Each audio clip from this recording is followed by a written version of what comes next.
School വിട്ട് വരുമ്പോൾ എല്ലാ മക്കളെയും പോലെ ചായക്ക് എന്തെങ്കിലും കടി നിർബന്ധമാണ്.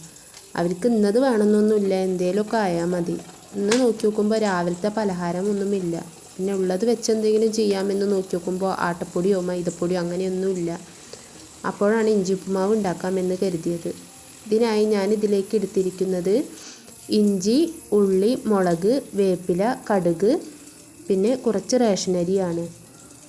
ഇതിലേക്കായി ആദ്യം കുക്കർ ചൂടാക്കി അതിൽ എണ്ണ ഒഴിച്ച് കടുകിട്ട് പൊട്ടിക്കുക.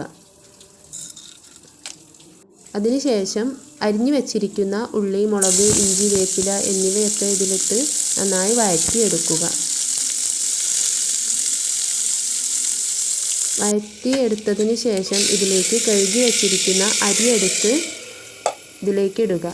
ആവശ്യത്തിന് വെള്ളം ഒഴിച്ച് ഉപ്പ് ചേർത്ത് കുക്കർ അടച്ച് വെച്ച് ഞാനൊരു 3-4 വിസിൽ അടുപ്പിച്ചു. കാരണം അരി നല്ല വേവുള്ളതായിരുന്നു. ഇപ്പോൾ ഏകദേശത്തിൽ ഉപ്പുമാവ് റെഡിയായിട്ടുണ്ട്. എൻ്റെ വീഡിയോ കണ്ട് ഇഷ്ടപ്പെട്ടിട്ടുണ്ടെങ്കിൽ നിങ്ങളെല്ലാവരും ഇതുപോലെ ഉണ്ടാക്കി കമൻറ്റ് ചെയ്യണേ.